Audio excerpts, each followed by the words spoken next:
Alright, so today we are going to be doing our first project with after the 3-year world tour. Now, yes, there have been some other videos before this, but at the time of recording, this one is going to be started after the world tour has been completed. Thus, it will not be in the world tour video. So, yeah, this one here is going to be our first one, which is going to be the slime farm perimeter redo. If you don't know, previously we do have an old slime farm that has about 28 slime chunks, so it is pretty decent, but at the same time it is a very, very old project, so you're looking to redo it. And at the time I wasn't comfortable with update suppression, nor did we have carpet, so that was kind of not a good combination there to risk update suppression and stuff like that without, you know, any of the proper stuff that we can be a lot more safe and comfortable with it, as course. So yeah, this one here, based off those gold blocks down there, inside of this one despawn sphere, we have 46 slime chunks, which is quite a bit. We are, of course, going to do one of the best patterns to get the most out of each individual slime chunk. But yeah, yesterday, at the time of recording this, I spent pretty much a majority of the day with Alex down there, and we did built the cannon on the other side first, making it over here, did 2 of the main trenches, and then we built up the world eater. And then this morning, Alex and I both finished the 2 side trenches out. That way we can actually get to this point now and actually launch the machine. So if you want to see that VOD and you weren't able to make the stream, I do have a VOD channel linked in the description down below for you to go and check that out if you wanted to see all of the progress there. But yeah, I'm actually going to stream again right about now, and we're going to work on this world eater here. We may do something other than just sitting here watching the world eater the full time. Just in case, you know, you want to get some progress done on something else. But the main goal is to hopefully get this world eater all the way down to Bedrock today. That way we can position everything for the decoration. And of course, the VOD for this video will also be, the VOD for this stream will also be uploaded to that VOD channel for you guys. That way you can actually see some other behind the scenes stuff that normally doesn't make it all too far into the video. Yeah, I'm going to start rambling, get on with the world eater, because this is a 512 world eater, or 532 world eater, so this will take quite a bit of time to actually clear out. Not like, you know, the little bit of time that a 262 or 272 will take. But yeah, we'll get on with the world eater, and we'll be back once it is fully cleared out. Alright, so I know I haven't done quite a bit since this last area that we've done here. However, we do have a lot of progress. This was pretty much streamed, a lot of it. Obviously not the AFK part of the bedrock breaking, go them all the way across. But, you know, this has been in the making for quite a while now. And as you can see, the slime perimeter was obviously cleared out, and we've also gotten the bedrock breaking, a huge chunk of it done. Now there is 3 breakers left, but technically there is only 2, as I'm in the middle of taking down the 3rd one. With these Beppo breakers, you do unfortunately have to stop them one at a time, so you can't just let it go, as you know, like the first layer, because they're all working simultaneously in a sense. You can't just have them, you know, all go into the end, so you have to stop them one at a time, because otherwise they would combine, and then you would have issues with the machines not working and this and that. So you have to stop them one at a time and make sure you're taking down everything correctly. You have to disconnect the one AND gate here that pulls this part back here. So this one obviously is connected to this one.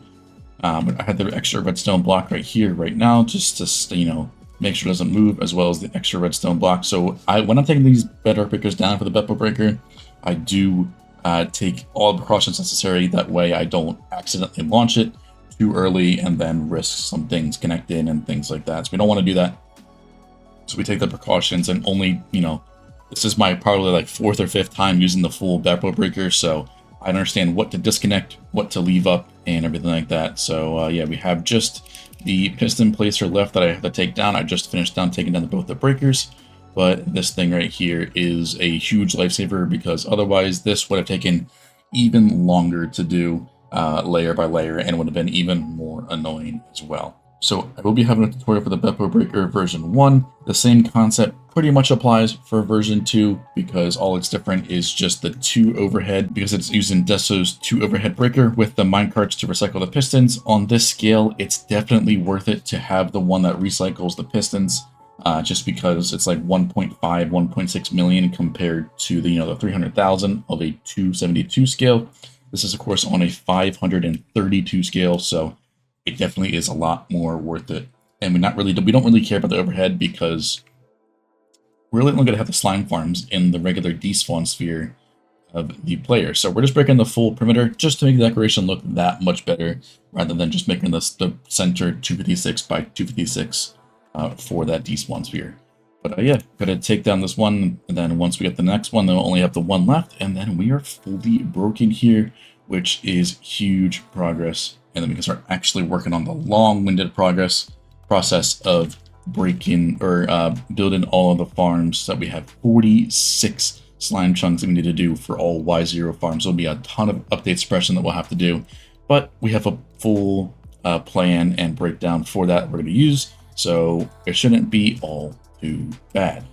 But yeah, I'm going to get back to breaking the stuff down, that we can start the next layer again, and then we'll be on the final layer. Alright, so we finished with all the bedrock breakers all fully done here. As you can see, all the way down there is the bedrock broken. Basically, what we did with that is we broke it as far as we could out that would look somewhat decent. So if I turn the schematic on right here, basically we broke it as far out as we can for the actual decoration for the floor, which is that 480 by 480 scale. This perimeter, as you can tell, is a lot bigger. But what we have with the decoration is we have some stuff on the top of the bedrock that we're going to have.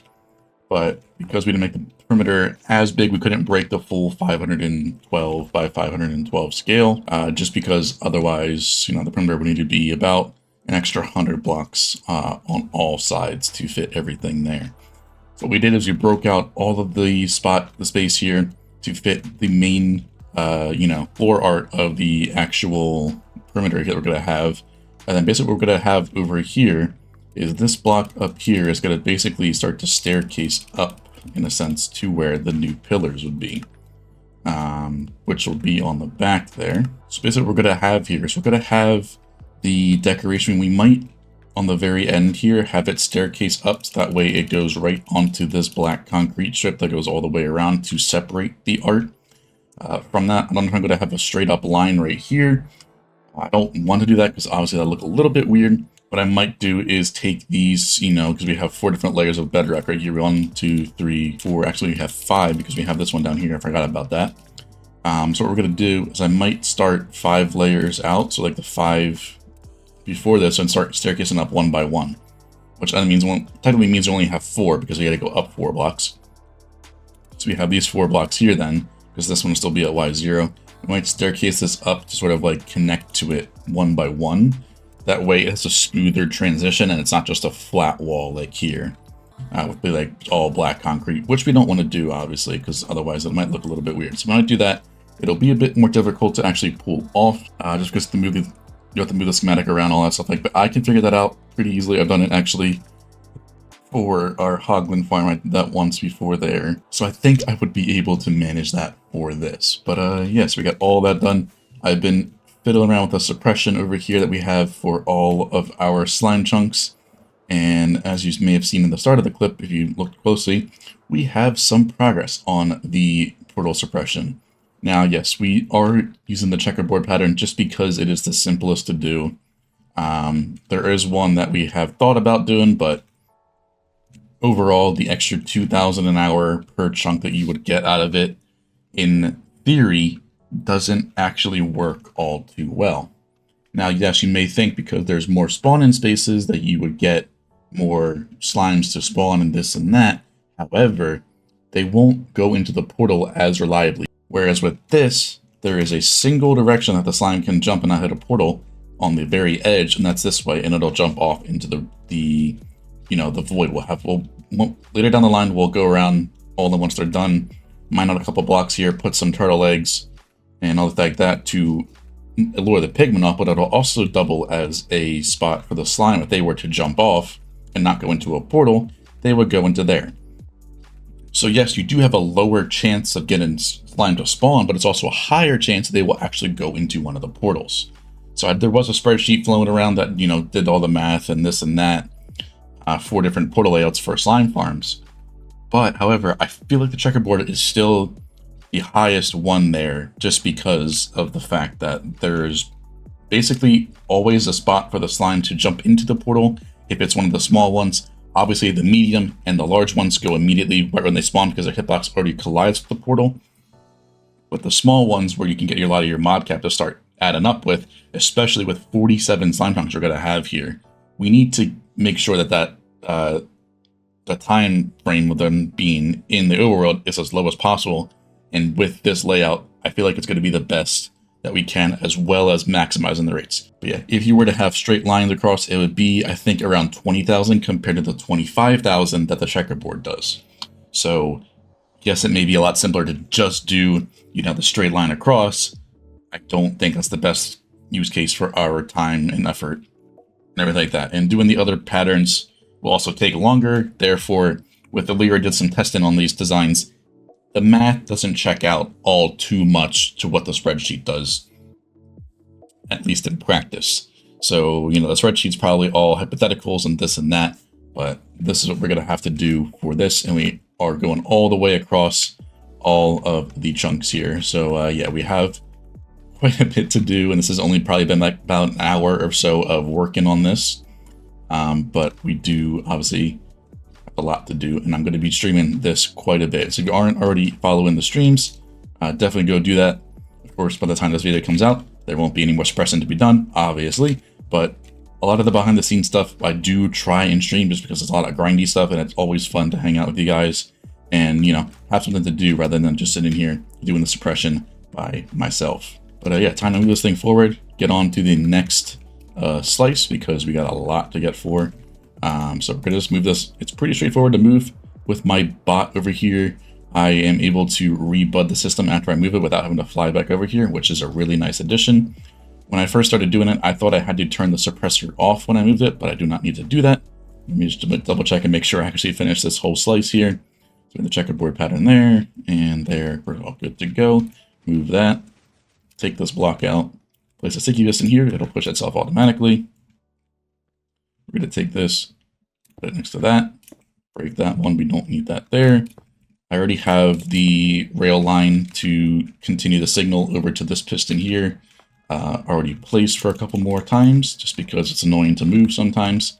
But yeah, if you're ever doing this and you don't know how to connect it to here, obviously this is only going to work in 118 and below for update suppression. I believe there are some other stuff out there for update skipping if you were to use that, if you were in a newer version, of course. But yeah, what you're going to do is connect this up with the rail line. So the closest sticky piston you want to be powering update for this one here to send down that line. So that's what we have this rail line here to do. And the same thing, this when you get to the point where you can't have a rail because the slime is there, you can just put an extra sandstone block and it still connects and it'll still provide the block update. But yeah, so we have that there for it. That'll just transfer this redstone to go to this and also provide that single transportation there. We'll do the player bud use once. That way our rails are rebutted. All that is doing is just flicking this lever right here next to the observer, which provides the update for the suppressor to kick back into action if you were to, it were to unbud itself. So what the process I have to do here is we got to alternate every other. So we need a portal on this one right here, which to me means I'm going to find out a very simple way to do it for the single chunks. The double and triple chunks are be a little bit annoying to do, but I found out a really easy way to do this. So we don't need a portal on this side, so we're going to break it on this side. What this does when you do suppression is it'll go from this first one you break, it'll go across, then down one, all the way back across, and then down. And then once this first one hits the rail, it'll then hit that. But because it's the first one that hits the rail, it will break, which means the next one over there will be left alone, as you can see here. There we go. So now when we go across, it's just lava bucket, lava bucket, lava, lava, lava, lava, and lava. And we have that. We break these ones, and there we go. Just like that, we have one slice basically already done.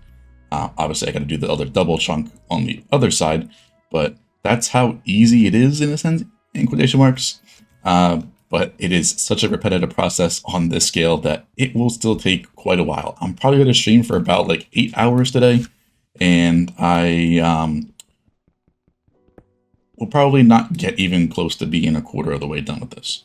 But we shall see. Maybe I do, maybe I don't. I don't know entirely because I've never done something like this before on this scale.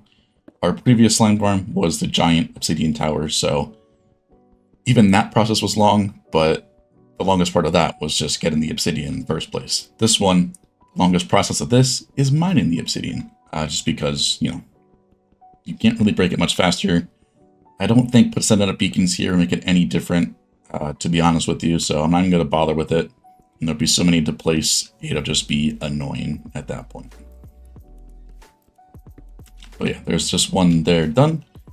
And if I was just a single one, I would then go back and move it forward. But now I'm going to do this one over here. But I'm going to do that on stream today.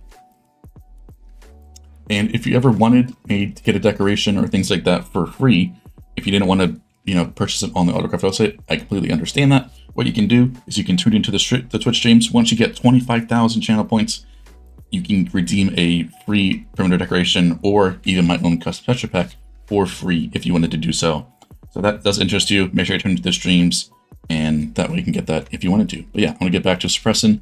Maybe we'll do a time lapse or so while I'm streaming. Maybe not. We'll do it afterwards. Who knows? But this would probably look pretty cool in a time lapse, so we'll see what I can do. All right, so we come back here, not a so happy point in time, but we were aware this was going to happen, so we make the necessary precautions and this and that.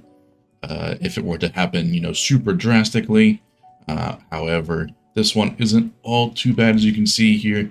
I believe Alex misplaced one of the buckets to slice the portals, and as you can see, we ended up losing 2 frames right here. So we do have basically 2 options at this point. I've been getting in the habit of making a backup at the start of like every single chunk here. So I made a backup when I finished this one here, made a backup when I finished this one here. So we have 2 options here. We can either restore the backup up to this one here, or what we're probably going to do, so there's only this one line right here. That way we don't have to redo, you know, all 6 that we already have done. What we can do is just go along and break all of these portals that we did on this one already down there. As you can see, we break those ones and then break this one. That way we can move, or actually we only need to break this one here.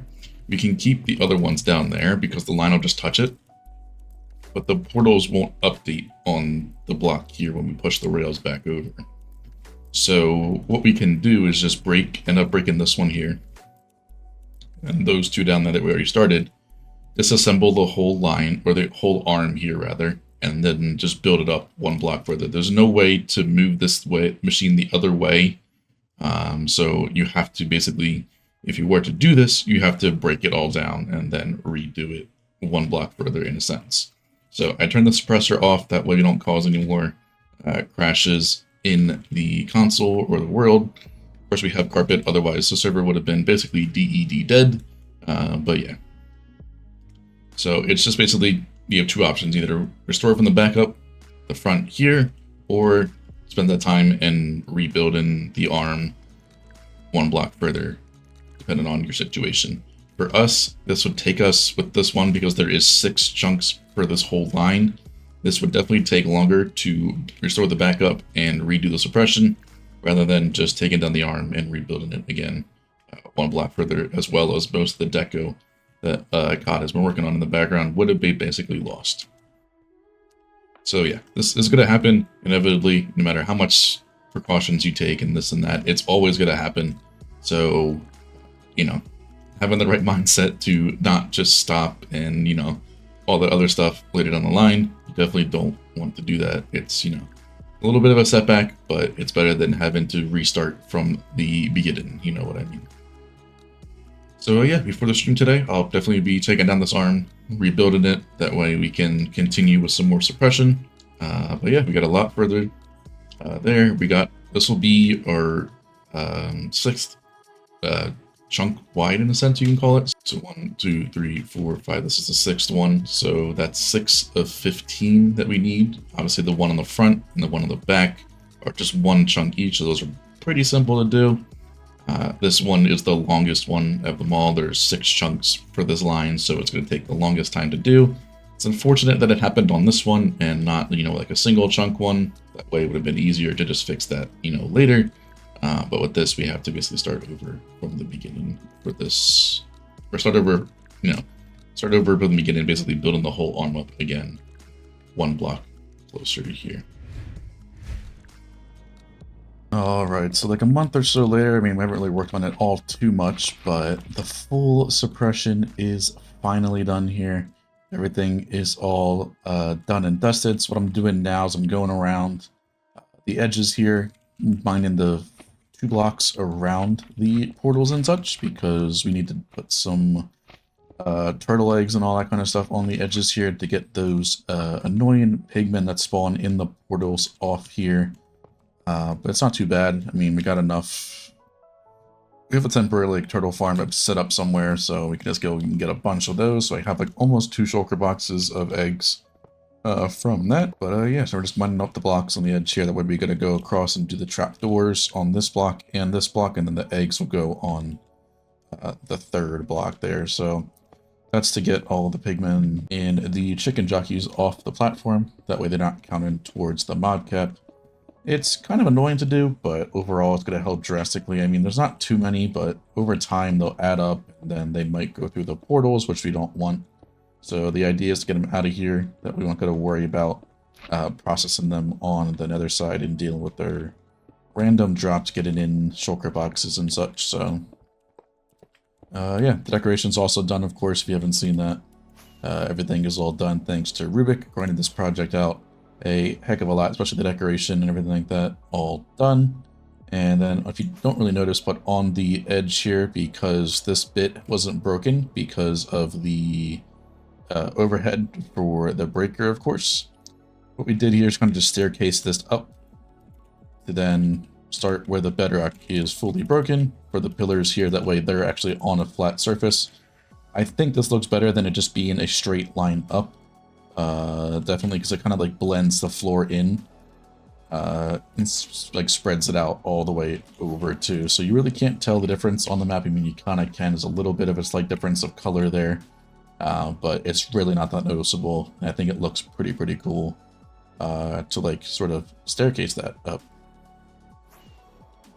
But yeah, now it's kind of just getting all the tedious work done with the small enhancements to the farms and such. Then we'll also be back on the nether side to work on that perimeter and get that all squared away. And then, a lot of stuff to do over there. Working the bedrock roof, perimeter itself, decorating that perimeter, and everything. So we'll see how it goes. We'll come back probably once we have some progress on the nether side, because all I'm going to do here is just add a few trapdoors and turtle eggs, and that's basically the overworld side done and dusted. Alright, so a bit of time later here on the nether side, we have full perimeter all done as well. Decorated for the most part. We're also working on the bedrock breaking, as you can tell, so we can't finish off the decoration as of right now. We could do it on this side, but better off just to wait until the break-in's all fully done, that we don't got to worry about anything. We had to disassemble part of the cannon, just because of obviously breaking the bedrock. We can't have it in the way, and it was built on the bedrock roof. But yeah, 4 layers are getting close to being done. Second one, for the most part, is the one that's there. They have this little, piston thing on the back of them, so that way they don't collide with each other. So that if this one gets stuck for some reason, this one will stop this one and prevent it from getting stuck in the same sort of situation. But yeah, only a couple more here. I think we got, what, 1, 2, 3 here. And then that one's good. But then we got almost a little bit over, a little bit under halfway for these ones at the bottom, at the back here, to fully finish breaking. I'm hoping to get this done today. I don't know if it's going to work, but hopefully it will. Considering I started these things less than 24 hours ago, it should be done by the end of the night, hopefully. But I guess we'll have to wait and see. If we only got one left, it's not that big of a deal to, you know, let that one just go.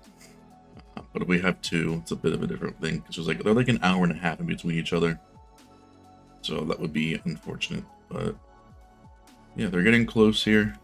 We also have pretty much the full, you know, decoration in, like I said, as well as the processing system in the center here. We just need to have the update suppress portals a little bit higher. I think it's like 5 or 7 some blocks higher. So yeah, it's actually a system that was designed by Skullian and Karl. They did share it in the Chronos Discord, and I did see it, and I was like, I like these stupid, not practical processing chambers because you could just so much easily just let them fall, and, you know, Wither Roses, Magma Cube, things like that, to kill them. But with this, you can tell that there's only the one little area for them to fall on, technically the two. But if you look in here, there is an ender chest, and really the only reason you would use that is if you're using TNT. And this is not only just a regular TNT duper, this is TNT looting. So yeah, we're gonna get even more with this machine. So I did change a little bit of it with, you know, these observers and stuff are powered, as well as the clock down here, and, you know, think a little bit of the blocks that were used here just for the nice color palette I like. The stone cutters look a little bit weird, so I swapped them out for the slabs. But for the most part, this is all the design. I gotta put the pistons back here. We did take them out as we were building this up, that way we didn't mess up the floor and have to rebuild that. But yeah, so they did this machine up here. Only thing we need to attach is just a TNT unloader, which is very, very easy. And then obviously the UI, we gotta get a skeleton in here somehow, so that'll be interesting. I'll probably try to grab it from the overworld side of this with that portal. I'll probably move this portal down to where the skeleton needs to be. Get that guy all situated and in there.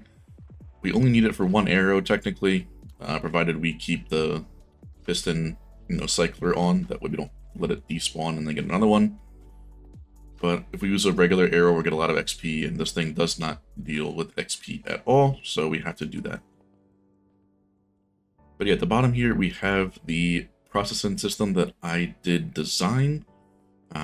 If you were only doing without the looting, you would only need one layer of this. That would be really easy to do. That would not take long whatsoever to do. The only thing that would take a while is the filters.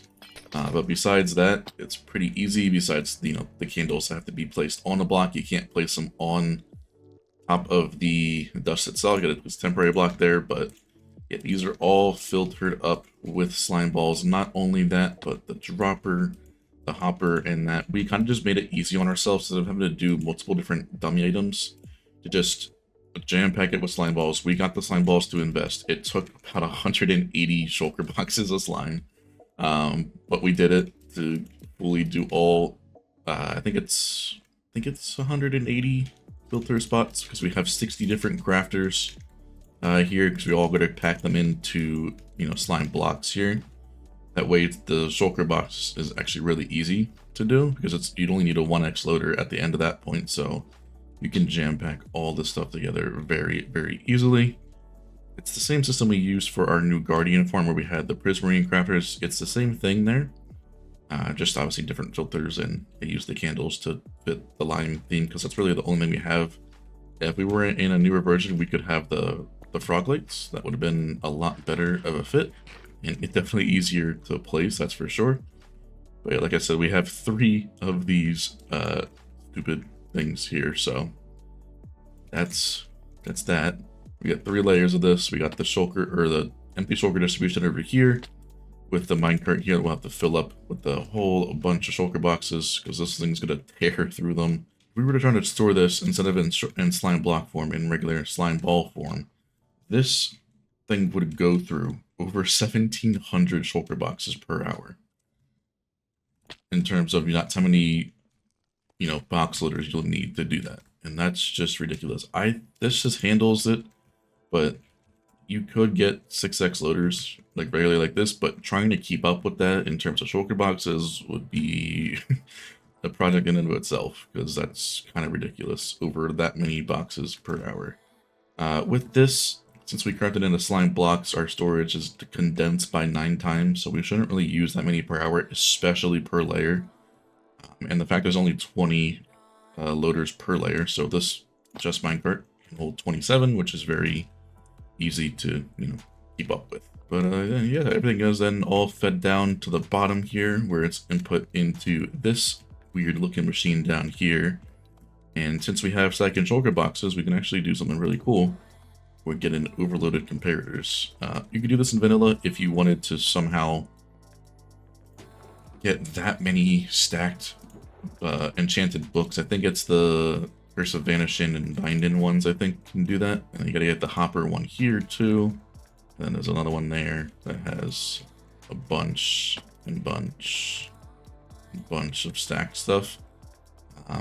That's up to you if you want to try to do that. Otherwise, even with stack and shulker boxes, this took a little bit to work out. But this is basically a bulk storage display that we have on the side here. I'm going to head out that way we can actually go see this real quick, because I am rambling for quite a bit here. Okay, and the shulker box input is right there. Very easy to do. And then our output is on the side back there, but we have a big display here by Illyria. This thing can hold 6 million slime blocks in shulker box form back there, with only using the 60 chests that we have back here. 60 double chests, rather. So it's not really the most compact thing, plus you have to get the, comparator strength and everything like that, but it does fit for the most part around what we already have lengthwise over here. So definitely wanted to give it a try to see how it works. So we can get an actual numeric display on the back here with how many slime blocks we have stored as of right now, and it'll also work as you take some out. It'll still tell you how much you got left, and then they'll fill up over here. These lamps on the side here are something that I added. That way, once this one is, up to the second slice of it, you'll get the thing there, let you know that that one has majority of the blocks. Obviously it's going to fill from that side down, but that will still, take quite a while for sure. But yeah, that's the full system right there. Everything is pretty much good to go. We're waiting for these guys to finish, so hopefully within the final day of the weekend here that I'm recording this on Sunday, we can get this fully wrapped up. I think my breaker's got 2 more blocks to go. So, but yeah, everything's all going well here. I'm going to stop rambling, that way we can get back to it. And we'll be back probably once this area is fully finished up. Decoration, update, suppress portals, all of that with the cannon fixed, of course. Alright, so the slime farm perimeter is basically done. I'm just turning off the mob switch right now. I use this little, instant resetting counter here. That way you don't have to worry about not spamming the button in time with a regular hopper clock. So this thing, pretty cool. If you were to spam it, it basically just resets the single strength, and that's what you got to worry about, but it won't keep toggling on and off this because of that comparator there. Yeah, the Overworld switch is at a very short distance from the hub, so that only takes quite a couple seconds there to be done. And then I did get over to the player cannon and make our way over there. I got a bot in place and spectator right now, so actually we're not getting anything over there because I need to place the TNT. I don't need to place it myself, just because there's no system currently to restock it now, but obviously we will do that at some point. I just didn't do that yet just because I wanted to make sure this thing actually works first before we go ahead and start throwing stuff together. Because I didn't think about that until now, that we actually need to supply this thing with TNT, as we are using TNT looted. But yeah, the full area is done, broken and everything. Bedrock connection is there. I seem to have forgotten a single chest over there with probably a couple shulker boxes in it, so I'll definitely take those back to main storage on the way over. But yeah, everything was all here. Processing system, shulker boxes, shulker box loaders, all that kind of stuff.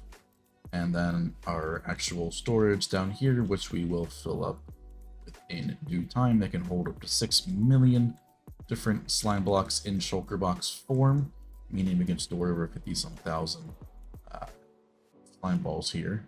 But yeah, wanted to use this just because, you know, probably seen everywhere, but displays are kind of cool, and especially when it converts it to an actual number right then and there for you, we are able to do so. So yeah, everything is fully done. All I need to do is get in place here. This is the backside. We got our little skelly boy that I did diamond up completely just because why not? I got him in the overworld. It was not enjoyable to say the least. I will post a screenshot here of what it looked like afterwards. And that was only, it took about an hour or so because I was so high up in the world due to this portal up there. I couldn't be so low, otherwise I would have gotten slimes going through the portals down there when I turned the mob switch off. So yeah, I had to take probably about an hour and a half of my time to do that. So yeah, this processing system here is using TNT looting every 16 game ticks, I do believe.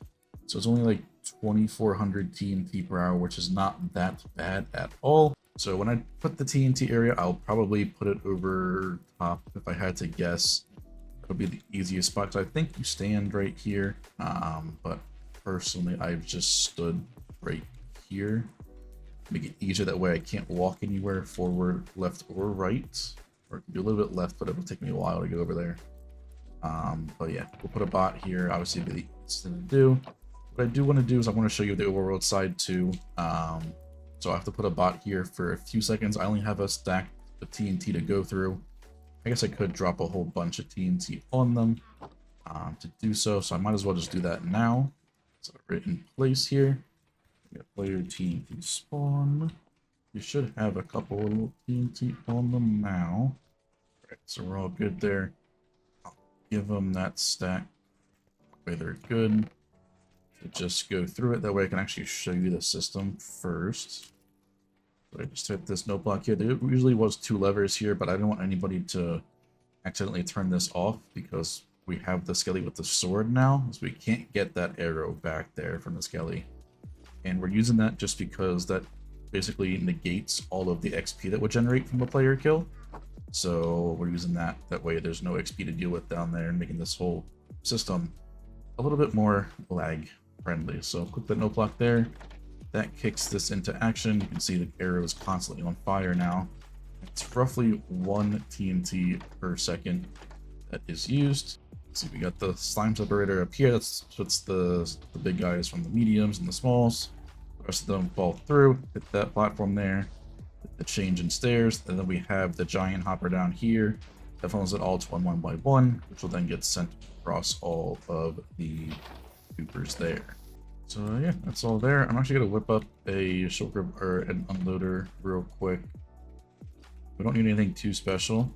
All I need to do is hook it up to this clock, I'm pretty sure. And we'll be chilling. So I think that's the clock for everything. Alright, small system here. Obviously, if we want to run this for a longer bit of time, I'll add more storage or shulker box unloaders, things like that. But what I just did is I just went up like this and blocked it off.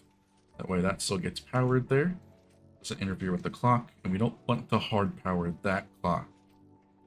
Just to power the shopper, so I added a lever here. That way it would just turn that off and not break the clock. So I have priority there when I pick up stuff, just to be sure they don't have more than a stack. That way something would happen there. But everything should be all good now. Now it's just time to turn it on one last time and turn this off.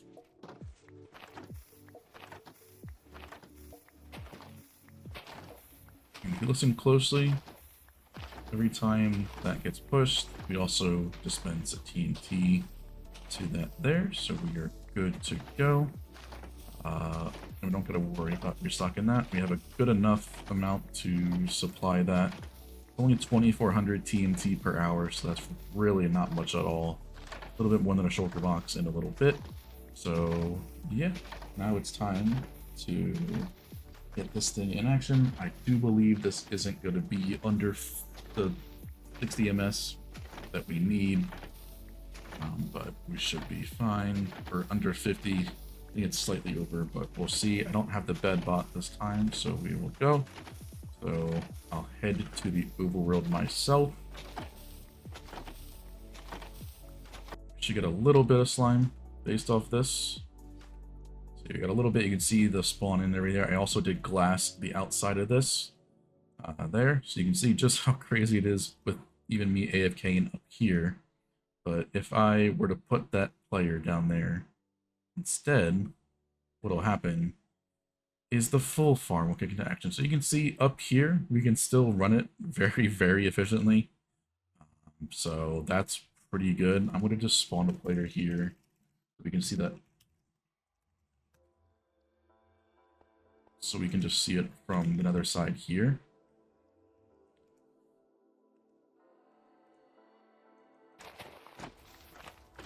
So this is only with a few chunks activated. And that's quite a bit of slime. So that's why it's not a slideshow. I want to show you it now. So this is a system in action here. You can see we have these sort of instantaneous item redirectors. It looks like it's being aligned against that terracotta there, but I can assure you it's not. It's hidden this right here. Just because it's getting activated so quickly, the client can't keep up with it on this scale. But using the Guardian, and I can confirm, you can see it over here, that is working as intended. Over there, I guess, is the visual glitch where it's just not updating. But then, yeah, it'll go down to the next layer here, and then go to the final one, which you can see that we are keeping up with this slightly. So it seems that we're getting more slime balls than originally anticipated, because this should handle 3 million slime per hour. But it doesn't look like we're getting more than that, because everything is being activated here. And that's not with the full farm activated, which is what we should be getting around with the full farm. So if we wanted to run the farm at this, we could. And we'll still get close to that 3 million slime per hour, which is still ridiculous as it is. But if we go back to the overworld side now, and tell player slime, where we go, mode, survival, slime, we can see what begins to happen to the server. It does not like it whatsoever. You want to know why? It's because there's this many slime coming through. Our mob cap over here in the nether is 700 mobs.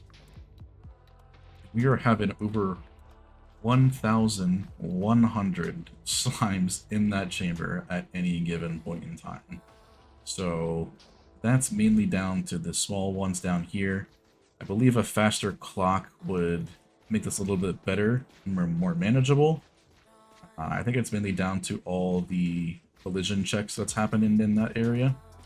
So we can't really do too much about that.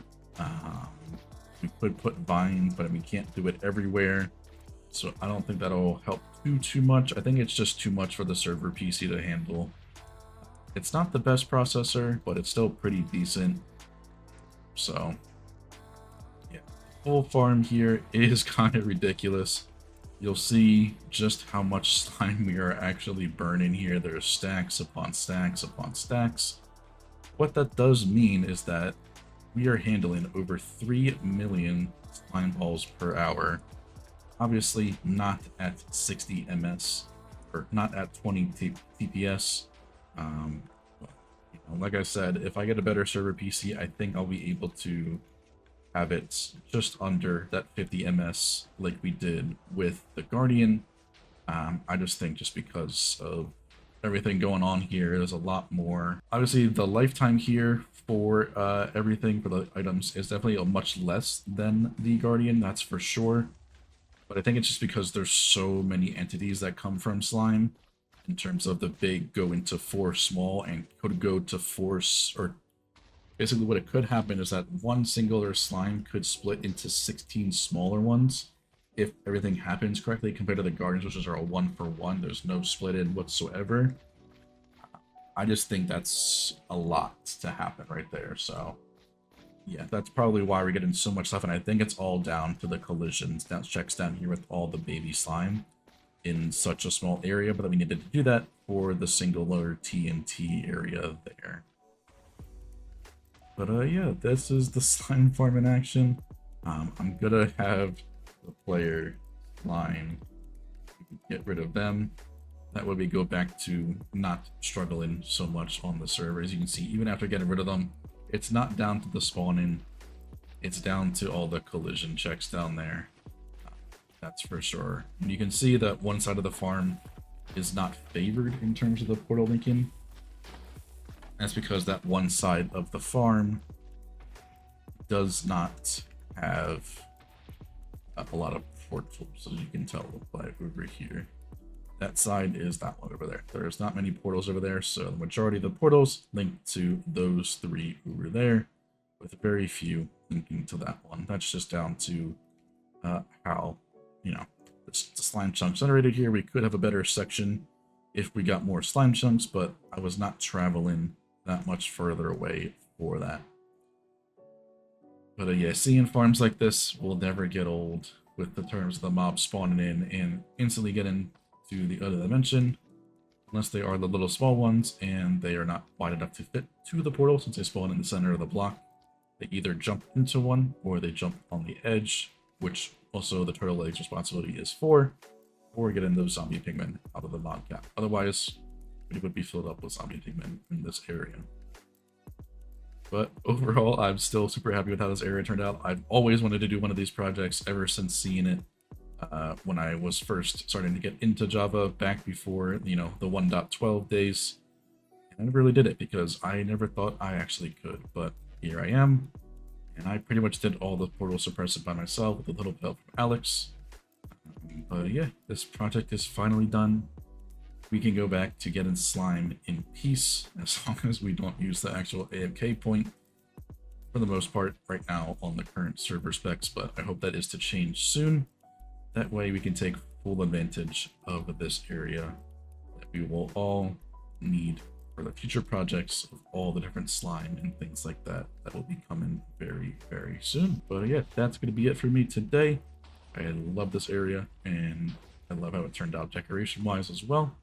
Make sure you like, subscribe, all sorts of things, and I'll see you in the next one.